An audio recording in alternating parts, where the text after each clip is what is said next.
dan matso in bada wani sirri albarkacin manzon Allah da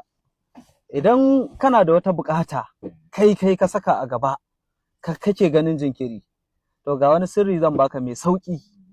wallahi ka san matsalar da ake samu san turaki shine sai mutum ya bar ainihin inda magani yake sai ya fara kame sai ka ga yana ta shan wahala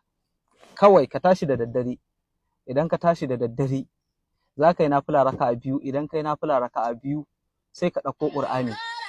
idan ka ɗauko ƙur'ani ka buɗe duk inda za ka iya ka buɗe duk inda za ka iya a wannan daren abin da ake so kawai ka karanta aya 100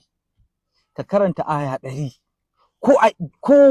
ko daga nasu ka iya kawai kai ta maimaitawa ka karanta aya 100 ballantana zai yi wahala ai musulmi kan a ce iya nasu ya iya ka karanta aya 100 kana lissafawa da ka zo kan aya na 100 cif ka tsaya ka faɗi buƙatarka a wannan daren sai ka yi fatiha ka kwanta ka rufe da salatin annabi ka gani wallahi ba za ka yi kwana 3 ko 7 kana wannan abu ba duk abin da kake da shi na buƙata Allah zai biya na ba da shi saboda rasulullahi